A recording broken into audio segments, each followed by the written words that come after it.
سجدہ کرنے کے بارے میں ہم سنیوں کو لوگ بدنام کرتے ہیں، جھوٹ بولتے ہیں، تجاول عارفانہ سے کام لیتے ہیں کہ ہم تائید کرتے ہیں۔ ہمارے کسی سنی ذمہ دار عالم نے کبھی قبر پر سجدہ کرنے کی اجازت نہیں دی، اس کی تائید نہیں کی۔ بھائی اگر ہم قبروں کو سجدہ کرتے تو پھر ہم مسجدیں کیوں بناتے؟ ہم اتنی محنت کر کے چندے کر کے مسجدیں کیوں بناتے؟ بھائی جو قبروں کو سجدہ کرے گا اس کی مسجد کیسے ہوگی؟ ہماری مسجدیں ہیں، اور آج بھی اتنی گنڈا گردی لوگوں نے کی ہمارے ساتھ، آج بھی پورے ملک ہندوستان میں نہیں بلکہ پوری دنیا میں سب سے زیادہ اگر کسی کی مسجدیں ہیں تو وہ صرف اور صرف ہم اہل سنت و جماعت کی مسجد۔ بے شک اتنی مسجدوں پہ قبضہ کیا، ناجائز قبضہ کیا، چھینا، پھر بھی سب سے زیادہ مسجدیں ہماری ہیں۔ الحمدللہ دلی کی جامع مسجد کے بانی سے لے کر مراد آباد کی جامع مسجد کے بانی تک تاریخ اٹھا کر کے دیکھ لو، سب کے سب آپ کو اہل سنت ملے گا، کوئی اہل بدعت آپ کو نہیں ملے گا، الحمدللہ رب العالمین۔ لیکن یہ بات سنیوں میں تم سے کہتا ہوں، قبروں پہ جا کے سجدہ مت کرو، اپنا اسلام بدنام ہوتا ہے، اپنا مسئلہ۔ اور ایک بات کہتا ہوں، جس چیز سے اللہ رسول نے روک دیا اس میں کبھی کوئی فائدہ ہی نہیں ہے۔ جب ہم اپنے نبی کو سجدہ نہیں کر سکتے ہم کسی ولی کو سجدہ کیسے کر سکتے ہیں؟ ہم کسی پیر کو سجدہ، آپ کو میری بات بری لگے گی تو معاف کرنا، لیکن یہ میں آپ کی آخرت کے لیے کہہ رہا ہوں۔ آپ سوچیں گے نہیں ہمیں تو فلاں نے بتایا۔ ایک بات میں آپ سے کہہ دوں، آپ کس کے مرید ہیں؟ آپ کہیں گے میں قادری سلسلے میں مرید ہوں، کوئی آپ کہیں گے میں چشتی سلسلے میں مرید ہوں، کوئی کہے گا میں نقشبندی سلسلے میں مرید ہوں، کوئی کہے گا میں سہروردی سلسلے میں مرید ہوں، کوئی کہے گا میں مداری سلسلے میں مرید ہوں، کوئی کہے گا میں وارسی سلسلے میں مرید ہوں، کوئی کچھ۔ سب سلسلے جو حق ہے، جتنے بھی سلسلے حق ہیں، سب سلسلے ہمارے سر اور آنکھوں پر ہیں۔ لیکن یہ علماء کی موجودگی میں ایک بات میں آپ سے کہوں ذمہ داری کے ساتھ، یاد رکھیے کسی بھی سلسلے سے مرید ہونا اس وقت تک کام نہیں آئے گا جب تک کہ تم پہلے شریعت کے مرید نہ بنو۔ بے شک پہلے شریعت کے مرید بنو پھر قادری ہونا کام آئے گا۔ جی جی پہلے شریعت کے مرید بنو پھر چشتی ہونا کام آئے گا۔ پہلے شریعت کے مرید بنو پھر نقشبندی ہونا کام آئے گا۔ پہلے شریعت کے مرید بنو پھر سہروردی ہونا کام آئے گا۔ اگر شریعت کے مرید نہیں بنے تو نہ غوث پاک بنا دیں گے، نہ غریب نواز بنا دیں گے، نہ شاعر نقشبند بنا دیں گے، نہ شاعر سہرورد بنا دیں گے، لٹکتے رہ جاؤ گے، برباد ہو جاؤ گے۔ کیونکہ یہ سارے بزرگوں نے شریعت کے لیے ہی اتنی بڑی بڑی قربانیاں دی۔ اگر غوث پاک گیلان چھوڑ کر بغداد آئے تو صرف تحفظ شریعت کے لیے آئے۔ یہ غریب نواز اپنا وطن چھوڑ کر، بلکہ مدینہ منورہ کے مدرس تھے غریب نواز، 3 سال مسجد نبوی میں حدیث کا درس دیا۔ اگر یہ سب کچھ چھوڑ کر کے ہندوستان آئے شریعت کے تحفظ کے لیے، اسلام کی خاطر آئے، ورنہ اور کیا لالچ تھی ان کو؟ کیا کوئی تخت پہ بیٹھنا تھا، کوئی تاج حاصل کرنا تھا، کسی کی کٹیا پہ حملہ کرنا تھا، کسی کی زمین پہ قبضہ؟ کچھ بھی نہیں، ایک ہی مقصد تھا، بھٹکے ہوئے آہو کو پھر سوئے حرم لے جائے۔ دین کے لیے آئے تھے، اس لیے اللہ کو اپنی مرضی سے راضی مت کرو، اللہ کو اللہ کے بنائے ہوئے قانون سے راضی کرو، اللہ کو اللہ کی مرضی سے راضی کرو۔ تو یہ قبروں پہ سجدہ کرنا حرام ہے اگر سجدہ تعظیمی ہے تو، اور اگر سجدہ عبادت ہے تب تو مشرک ہو گئے، ایمان ہی نہ رہا۔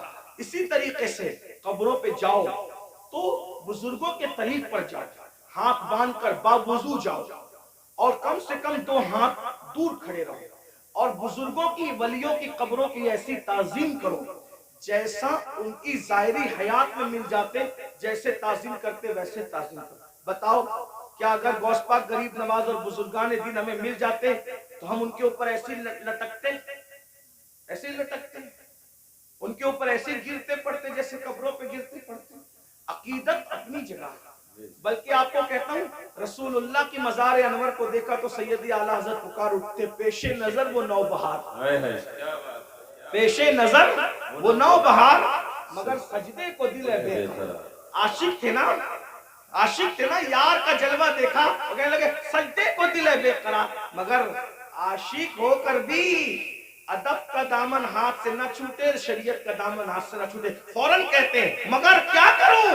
روکیے، سر کو روکیے، ہاں یہی امتحان کیا بات ہے، یہ امتحان ہے ہمارا۔ اس لیے اب ایک بات کہہ دوں، کڑوی لگے تو معاف کرنا، جن کو سجدہ کرنا حرام ہے وہاں جا کے سجدے کرتے ہو، اور جس کو سجدہ کرنے کا حکم ہے اس کو سجدہ نہیں کرتے۔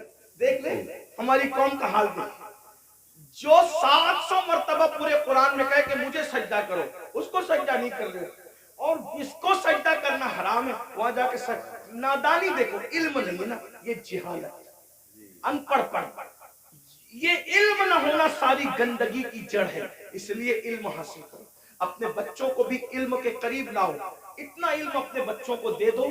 میں نوجوانوں سے کہتا ہوں جتنا علم حاصل کرنا علم دین ہر مسلمان پہ فرض ہے، اتنا علم سیکھیے، اتنا علم سیکھیے، آپ پہ فرض ہے جتنا نماز کا، روزے کا، حج کا، زکوٰۃ کا، نکاح کا، طلاق کا، یہ سب علم سیکھیے، اور ساتھ ہی ساتھ دنیاوی ایجوکیشن طے کیجئے کہ کم سے کم ہمارا ہر بچہ بچی گریجویٹ ہونا چاہیے، اس سے کم ہمیں نہیں پڑھانا ہے، چاہے اس کے لیے ہمیں نوکری کرنا پڑے، 8 گھنٹے کی بجائے 12 گھنٹے محنت کرنا پڑے، علم کی طرف پیش رفت کرو۔ اور یہ صرف جلسوں کی حد تک نہیں، عہد کر کے اٹھو کہ مجھے، ہمارے ماہرہ کے مشائخ نے اعلان کیا آدھی روٹی کھائیں گے، بچوں کو پڑھائیں گے، اگر آدھی روٹی کھانا پڑے تو کھاؤ، اپنے بچوں کو پڑھاؤ، اگر عید پہ کپڑے نہیں بنتے تو نہ بنے، لیکن بچوں کی فیس ہمیں ضرور بھرنا ہے، اچھے سے اچھے اسکول میں ان کا داخلہ کرانا ہے، اچھے سے اچھے اسکول میں ان کو جو ہے ایڈمیشن ان کا کروانا ہے، اور ان کو اعلیٰ تعلیم دلانا ہے۔ اگر ہندوستان کا مسلمان صرف 1 دہائی 10 سال ایجوکیشن پہ محنت کر لے، 10 سال، ملک کے حالات بدلیں۔ ایک شخص کہہ رہا تھا کہ ہم اپنی قوم کے ہاتھ میں تلوار دیں گے، میں نے کہا تم جو چاہے کرو، ہم تمہیں کچھ نہیں کہتے، لیکن ہم اپنی قوم کے ہاتھ میں تلوار نہیں دیں گے، ہم مسلمان اپنی قوم کے ہاتھ میں تلوار نہیں دیں گے، ہم اپنی قوم کے ہاتھ میں قلم دیں گے، قلم، جس کو تلوار دینا ہے وہ دے، تم جانو تمہارا کام جانو، لیکن مسلمانوں سے ہم ہر جلسے میں اپیل کرتے ہیں کہ ہم اپنے بچوں کے ہاتھ میں تلوار کیا، ہم تو گلیل بھی دینا نہیں چاہتے، آج کی تاریخ میں ہم قلم دینا چاہتے ہیں۔ یاد رکھنا تلواریں اٹھتی ہے تو گردنیں کٹتی ہے، اور جب قلم اٹھتا ہے تو غربت کٹتی ہے، جب قلم اٹھتا ہے کمزوریاں کٹتی ہے، قلم اٹھتا ہے دشمن زیر ہوتے ہیں، قلم اٹھتا ہے انقلاب آتا ہے۔ میرے نبی قلم اور کتاب لے کر کے آئے تھے، اس لیے کوئی بچہ ان پڑھ نہ رہنے پائے۔ جو کچھ ہوا، اور جو بچے 10ویں 12ویں پڑھ کے ڈراپ آؤٹ ہو گئے، ہٹ گئے، ان سے میں کہتا ہوں آج گھر بیٹھ کر کے بہت سارے کورسز کیے جا سکتے ہیں، اس لیے موبائل میں گیم کھیل کر وقت ضائع کرنے کی بجائے، ادھر ادھر بیٹھ کر اس کے اوٹے پر اس کے نکڑ پہ بیٹھ کر وقت ضائع کرنے کی بجائے، بچیوں سے بھی کہتا ہوں اگر 10ویں 12ویں پڑھ کر کے چھوڑ دیا ہے تو بہت سارے ایسے آج کورسز ہیں کہ گھر پہ بیٹھے بیٹھے آپ تعلیم حاصل کر سکتے ہو۔ لاک ڈاؤن کے اندر میں بھی جو ہے وہ 11ویں پڑھ کے میں نے چھوڑ دیا، میرے 11ویں پڑھ کے چھوڑنے کا واقعہ بھی ایک عجیب سا ہے۔ اصل میں سنی دعوت اسلامی کے ماحول میں تھا، میں 11ویں میں جب جونیئر کالج میں میرا ایڈمیشن ہوا، ماں باپ کی تمنا تھی کہ اس کو ٹیچر بنائیں گے، تو خاص طور پہ امی کی تمنا تھی اس کو ٹیچر بنائیں۔ میں جیسے کالج جونیئر کالج میں نے قدم رکھا تو دیکھا کہ لڑکے اور لڑکیاں ساتھ پڑھتے ہیں اور بے پردہ ہیں، اور 11ویں پہنچنے کے بعد سب بالغ ہو گئے، تو اتنا شعور نہیں تھا مجھے، لیکن اتنا تو تھا کہ لڑکیوں کے ساتھ نہیں بیٹھا جا سکتا بے پردہ۔ تو میں نے ٹیچر سے کہا، کلاس ٹیچر سے، عبدالعزیز سر ہمارے تھے، میں نے کہا کہ لڑکیوں کے ساتھ تو بیٹھنا ناجائز ہے۔ وہ ہنسنے لگے، بولے حیرت ہے اس دور میں ایسی بات کوئی کرتا ہے، تو پاگل تو نہیں ہوا؟ میں نے 1 مہینے تک کے یہ بات کرتا رہا، آخر ہمارے پرنسپل نے کہا ایسی بات نہیں، میں نے کہا یا تو ڈیوائیڈ کر دیں یا تو پھر ہم چلیں، اور میں نے جو ہے وہ پھر اس کے بعد چھوڑ دیا۔ میرے سر میرے گھر تک آئے، اتفاق سے وہ میرے ابا کے بھی کلاس ٹیچر رہ چکے تھے، اور میرے بھی ایک ہی اسکول میں، ہمارے ابا نہیں پڑھا ہم نے بھی پڑھا، تو وہاں پر وہ آئے، کہا کہ ابا، وہ کہا کہ تیرے بیٹے کو سمجھا کہ یہ پاگل تو نہیں ہوا ہے؟ میں نے کہا کچھ بھی ہو میں نے نہیں پڑھنا، شریعت نے منع کیا، حالانکہ آپ ایسا نہیں کرنا ہے، علماء سے آپ پوچھنا، علماء آپ کو بتائیں گے حالات کے تحت معاملات ہوتے ہیں، لیکن اس وقت ماحول ایسا تھا ہمارا سنی دعوت اسلامی کا ماحول، تقوی کا، پرہیزگاری کا۔ اب تو ہم متقی نہیں ہیں، وہ پرہیزگاریاں ہی نہیں ہیں، لیکن بہرحال تو وہ ماحول تھا تو ہم نہیں گئے تھے۔ لیکن میرے عزیز ساتھی، میرے بڑے بھائی کی طرح، وہ بھی ایک اسکول کے پرنسپل اور ہماری سنی دعوت اسلامی کے رکن شورا ہیں، قاری رضوان خان صاحب، اس نے کہا کہ پڑھ لے بھائی، ورنہ ایسے ہی رہ جائے گا. میں نے کہا اگر میں اچھی نیت سے اللہ کی شریعت کے لیے چھوڑ رہا ہوں تو اللہ اس کا صلہ مجھے دے گا. اور اللہ نے مجھے صلہ یہ دیا کہ آج میں ایک English medium school and junior college کا چیئرمین ہوں الحمدللہ. اور تقریباً 50 ٹیچرز جو ہے وہ اس وقت کم و بیش الحمدللہ جو ہے وہ ہمارے اندر میں کام کرتے ہیں. یہ کرم ہے. مجھے یہ یقین ہے شریعت کا دامن جس نے پکڑا ہے تو اللہ نے اس کو کبھی ذلیل نہیں ہونے دیا, رسوا نہیں. لیکن بہرحال پھر مجھے احساس تھا کہ میں پڑھ نہیں سکا. پھر میری پوری توجہ دینی تعلیم کی طرف ہوگی. ویسے میں 7th اور 8th سے میں جو ہے وہ عالم کورس کی طرف چلا گیا تھا, لیکن میں نے سوچا کہ پوری توجہ 11ویں کے بعد اسی پہ مرکوز کر دی جائے, اسی طرف میں نے توجہ رکھی. لیکن پھر مجھے احساس تھا کہ میں نے دنیاوی تعلیم کو بھی آگے بڑھا. تو لاک ڈاؤن کا فائدہ اٹھاتے ہوئے پھر میں نے ایم اے کے اندر ایڈمیشن لیا ابھی. ہاں الحمدللہ. ہاں, اور اس کے پہلے ایگزام میں شرکت کا پروگرام تھا اور اس کی تاریخ اور حج کی تاریخ سیم ہو گئی تو نہیں دے سکا. لیکن بہرحال میں نے اس طرف پیش رفت کی اور انشاءاللہ تو آپ سے بھی میں کہتا ہوں, میں یہ آپ کو ہی کہہ کے جا رہا ہوں, نہیں میں آپ سے, میں نے خود بھی اس پر عمل کیا ہے الحمدللہ. اور میں انشاءاللہ تعالیٰ اس کی کوشش کروں گا کہ 1 سال میں اس کی تکمیل کروں جو رہ گیا ہے. بہرحال اتنی لاک ڈاؤن میں تو فری تھے تو جو ہونا تھا وہ جو کرنا تھا وہ کر لیا. لیکن اب دوروں کی مصروفیت نہیں, لیکن اللہ نے آپ کو وقت دیا, فرصت کا وقت دیا ہے. آپ جو پارٹ ٹائم کورسز ہے وہ کریں. بلکہ جو نوجوان دنیا نہیں پڑھے ہیں وہ گھر بیٹھے کورسز کا فائدہ اٹھا کے دنیا پڑھ لیں. اور جو جوان دنیا پڑھ چکے ہیں, ڈاکٹر ہے, انجینئر ہے, ٹیچر ہے, ان کو چاہیے کہ عالم کورسز بھی اب جو ہے یعنی کہ آن لائن پڑھائے جا رہے ہیں. تو آپ 2 گھنٹہ نکال کر کے علماء سے, ہمارے مفتی حارث صاحب, جامعی اور بھی سب, میں سب کے نام نہیں جانتا, ان سے رابطہ قائم کر کے معلوم کریں کہ اچھا تعلیمی نظام آن لائن کہاں ہے تو آپ بھی کریں. الحمدللہ ہمارے بہت سارے سنی دعوت اسلامی کے ایسے مبلغین جو ڈاکٹر ہیں, ٹیچر ہیں اور انہوں نے فارمیسی کیا ہے, آن لائن انہوں نے کورسز کیے اور وہ بہت سارے لوگ آن لائن کورسز کر کے عالم بن گئے. تو میری گزارش ہے, کام کرنے سے ہوتا ہے, علم پڑھنے سے آتا ہے. تھوڑی محنت کیجئے. جتنا ٹائم موبائل میں لگاتے ہو, جتنا ٹائم نکڑوں پہ لگاتے ہو, جتنا ٹائم ہوٹلوں پہ لگاتے ہو, جتنا ٹائم ادھر ادھر بیٹھ کے لگاتے ہو, اس کو تعلیم میں خرچ کیجئے. دنیاوی تعلیم بھی اور دینی تعلیم بھی, دونوں تعلیم حاصل کیجئے. اللہ تعالیٰ کی بارگاہ میں دعا ہے اللہ ہم سب کو عمل کی توفیق عطا فرمائے.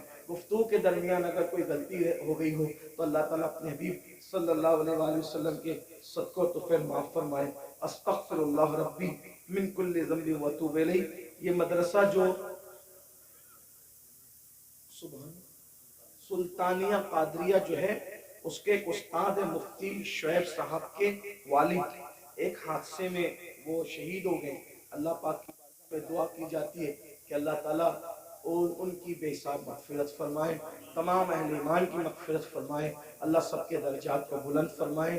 السلام علیکم ورحمۃ اللہ وبرکاتہ. ایک گزارش میری آپ سے ہے جو ہمیشہ کرتا ہوں کہ آنے میں بھی ایسے دھکم دھکی, میں سمجھتا ہوں کہ اب ہمیں ڈسپلین کا مظاہرہ کرنا چاہیے. دیکھیے ہم لوگ تو گنہگار لوگ ہیں, ہماری کوئی اوقات اور حیثیت ہی نہیں. حجر اسود بھی اگر چومنے سے کسی کو دھکا لگتا ہو تو اسلام کہتا ہے حجر اسود مت چومو, دھکا دے کے حجر اسود مت چومو, استلام کر لو. تو میں تو اپنے لیے نہیں کہتا, لیکن نیک علماء کے لیے اتنا مشورہ دوں گا کہ ان سے مصافحہ کرنے کی بجائے نظروں سے علماء کی, اللہ والوں کی زیارت کر لیا کرو. ہم تو گنہگار ہیں, ہم نہ زیارت کے قابل ہیں نہ ملنے کے قابل ہیں, لیکن آپ اس کا خیال کیجیے.